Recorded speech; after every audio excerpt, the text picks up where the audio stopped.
বন্ধু আমি তোমার কাছে কোনোদিনও কিছু চাইবো না। আমি আজকে আমার বন্ধুকে পরীক্ষা করে দেবো যে আমার বন্ধু আমার দান গ্রহণ করে কিনা। আমি এই স্বর্ণথলি ওই পাথরের মাঝে রেখে দেবো, তারপরে দেখবো আমার বন্ধু কি করে।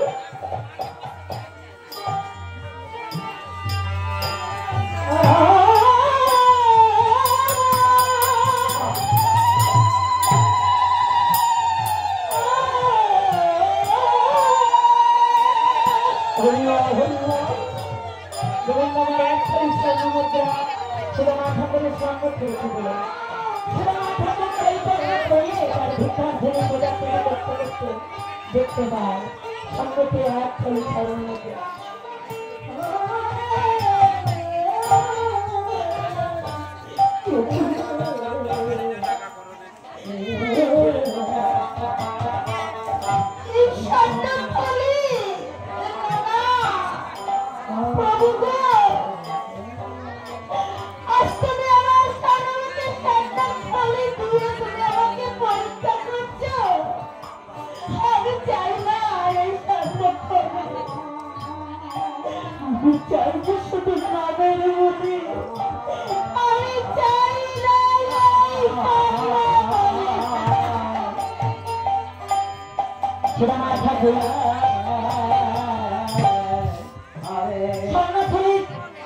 নদীর জলে নিক্ষেপ করলেন আর কেটে কেটে বললেন, হে গ্রহী দিয়ে আমায় স্বর্ণ থলি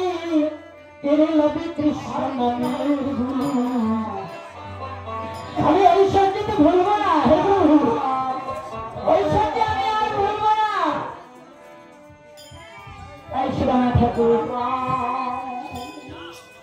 স্বর্ণথলি নদীর জলে নিক্ষেপ করল, ধীরে ধীরে গৃহে ফিরছে।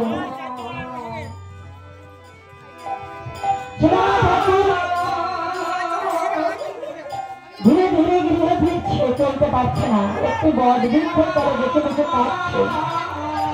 এদিকে সুদামা ঠাকুরের গৃহিণী শান্তমতি মনে মনে চিন্তা করলেন, স্বামী আমার সেই সাত সকালে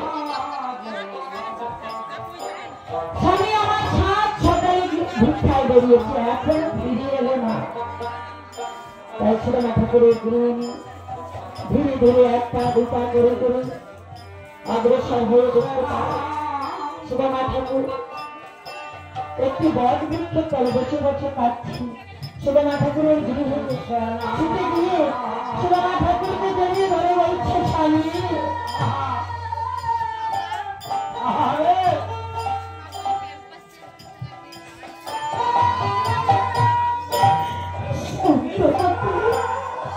তোমার কি হয়েছে, তুমি এমনি ভাবে কাঁদছো কেন? আমি যে কেন কাঁদছি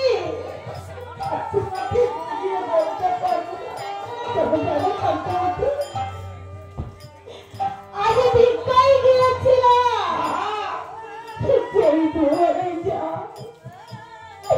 সেই দুয়ারের দিকে আমাকে দূর দূর করে তাড়িয়ে দেয়। আমি কি করে বলে, সুদামা তুমি কি একটা ব্যবসা পেয়ে গেছো? তুমি সময় নেই, আর সময় তুমি এসে ভিক্ষা দাও, ভিক্ষা দাও, ধরো আমাকে থেকে আমাকে যেমন যেমন আমি তাদেরকে কত কাছে পায়ে ধরে কাঁদলাম যে আমার ঘরে গোপাল আমার একটু ডাকতো। হরিবল হরিবল হরিবল হরিবল হরিবল।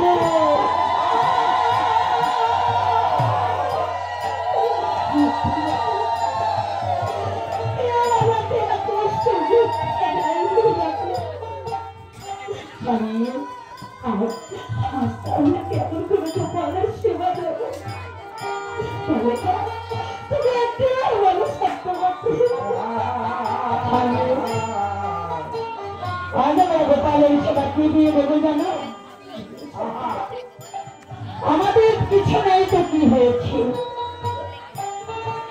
আমাদের তো বিপদা নাইনের দাম আছে।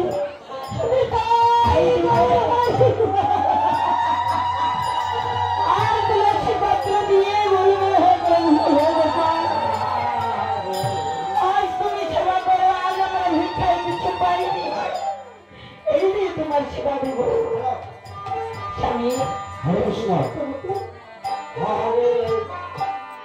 আরেকটি কথা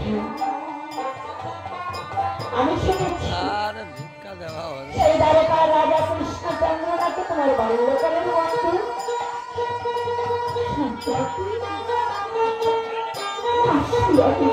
পুরাতন কথা আজ তুমি আমাকে মনে করিয়ে দিলে আমার বন্ধু তো সেই দ্বারকার কৃষ্ণচন্দ্র রাজা হয়ে রাজা আর আমি যে ভিখারি আজ তুমি এক কাজ করবে আজ তুমি তোমার সেই বন্ধু বাল্যকালের বন্ধু তার কাছে তুমি আমাদের এই দারিদ্রতার কথা বলবে